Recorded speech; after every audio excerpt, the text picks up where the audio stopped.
भौजी भैया के जगाई बन गइलू तू कसाई।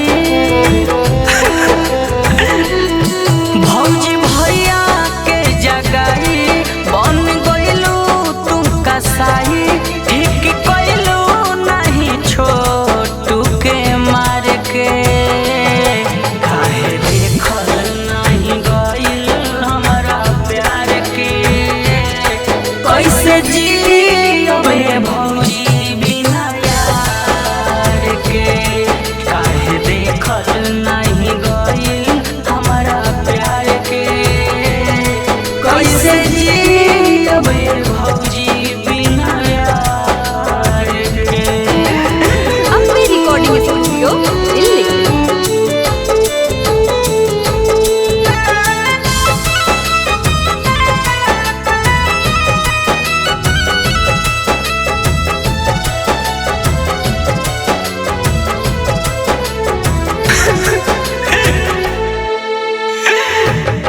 तड़पतनी आज टूटल रमान हो हमारा मजनुआ के ले लू जान हो।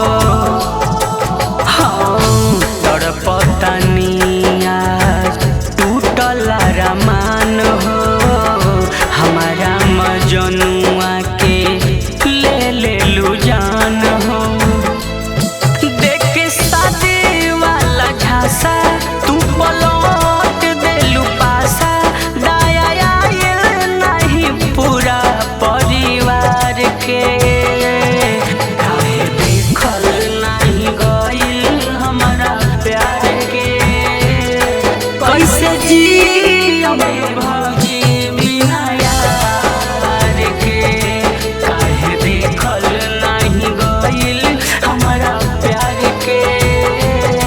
कैसे जियबे भौजी बिना यार के।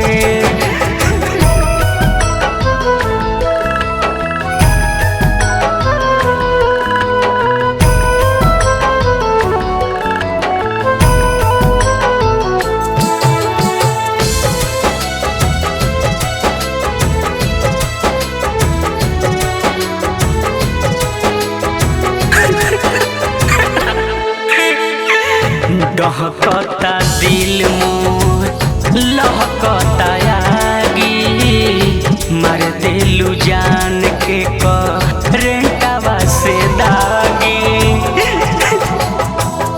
डहकता दिल मोर लहकता आगी मार देलू जान के करेंटवा से दागी।